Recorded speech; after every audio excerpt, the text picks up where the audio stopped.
About relevancy to all this with the elections. Yeah, thank you. Hey, listen, family. While we here, I need to do two things. One is a shout out of love to the youngest of our warriors. And if you remember, because we have returned to the home from which this occupation win, this revolutionary occupation win was launched right here in this square. And we remember the day that we had some of our youngest folks inspire us, and I'll just say what they said. They said, "We will occupy Buffalo." That's love. They know what that is. If y'all weren't here, you won't get it, but talk to the young folks. They'll help you.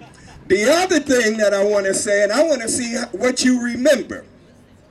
And this is a chance for you to get a little shout out at the moment. Through the rain, through the snow, in the spring. Occupy Buffalo! Through the rain, through the snow, in the spring. Occupy Buffalo! Through the rain, through the snow, in the spring. Occupy Buffalo! Oh yeah, okay, that's good. All right, so I came up here because I want to talk to you about the relevancy of fair elections in this crazy situation we find ourselves. Because the reality is, whether you like it or not, the electoral process is a tool that we better use. And not because you're in love with it, but because it is a tool that can disrupt the status quo that is. And it will begin to leverage us in that part. Now, I want you to understand also, and I know you do, and if you're saying I'm preaching to the choir, just remember, every choir and every good team rehearse over and over and practice over and over the same thing. So here it is. In the electoral process, you will find that that is the little huddle point where the two major thugs that undermine every interest we have, whether it be education, whether it be anti-fracking, whether it be jobs, whether it be housing, you will find in the huddle of the electoral process, the corporate thugs. You will find in the huddle of the electoral process right now, the politicians who have abandoned their statesmanship. So the point is, and I just want to make it short and sweet and clear, is that fair elections matter. And we got some action coming up, and it's going to need all our hands on deck. And one of the things you need to know, right here, just next door to Buffalo, we got a knucklehead by the name of State Senator Maziarz. Now, Maziarz, as you probably have heard, is trying to bring into play a stand your ground law. Now, some people say, oh my goodness. But I want to show you the connections of why elections matter. Because Maziarz didn't just come up with that scheme. In 2008, he tried to usher it in. Now, the further connection is that he didn't think about it himself, by himself. You know who was puppeteering Maziarz? ALEC, right. The lobbying gang that undermines all our interests. So nobody can stand on the side and act like fair elections don't matter, and they matter because when we talk about May Day, it too is impacted by those who are in the halls of government. And until we get the other day that we're looking forward to, we got to disrupt the day that we're in. And the way to do that is to utilize that process. Now, I'm going to end in a couple more sentences, and I want to say this because I really want to emphasize it, because sometimes we don't walk together. And the old folks in history say, walk together, children, don't you get weary. And we've heard it talked about the history before. Well, the history before had some of everybody. It had the faith groups. It had the activist groups. It had the union groups. It had the unemployed, the poor, the folks who had a little bit of money. It had the youth.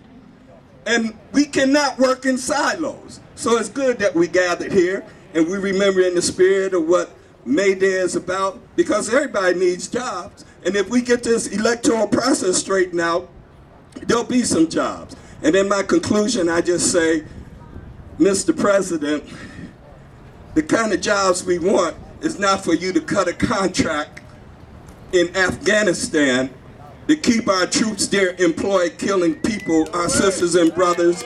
Mr. President, those are not the jobs that we want. And so, in this very complex moment, we have to become surgeons that will bring forth the delivery of the democracy that we all want. Walk together, children, don't you get weary.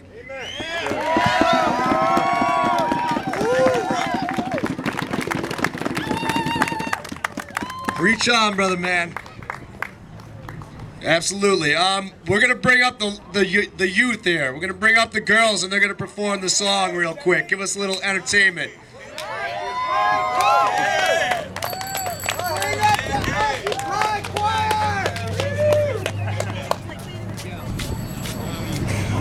Y'all cut that CD yet? I wrote like a remix of the song "Grenade" by Bruno Mars, and we're gonna sing it. Don't be shy. Don't be shy. Easy come, easy go. That's not how we live. All they take it all, but they'll never give. We should've known they were trouble. From the first trick, we'll have our eyes wide open. Yes, they'll be open. Oh, we gave them all we had, but they will not give it back. They will not give it back to me. For you to give us trust is all we ever ask. 'Cause what they don't understand is we will occupy Buffalo. Through the rain and the freezing cold. Yes, we will occupy Buffalo. 'Cause the people need change, we know. Oh, we will show no pain. Yes, we will fill this world with change. And we will love this country when they will do the same.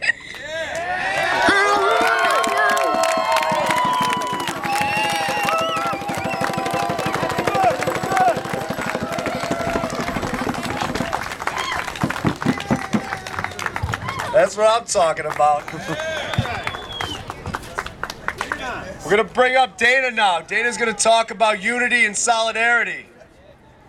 Let's hear it for Dana.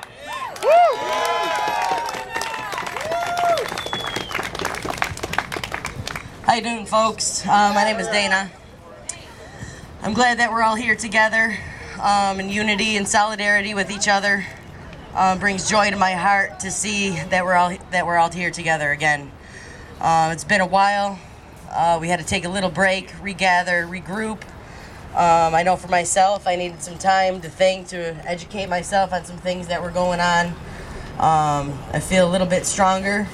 I hope as time goes on that we can continue to educate ourselves about the things that are going on in our communities at a local level, so we can strengthen our knowledge, so we can pass that information along to our neighbors and our friends and our families, to let them know what's going on.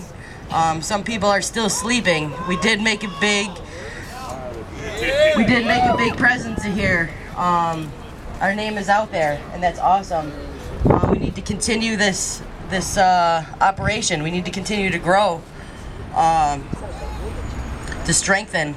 The more awareness that's out there, the more people are still sleeping. People are still in front of their TVs. They're still watching the garbage that mass media is putting out there. We need to stop. We need to stop that. We need to let them know the truth. And I was just explaining to somebody earlier that sometimes the truth is ugly. Sometimes the truth hurts, and it doesn't come out very nice. And people don't like that.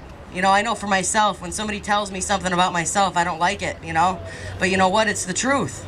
And you can't hide from the truth. And the more truth I know about myself, the more truth I can see in the world.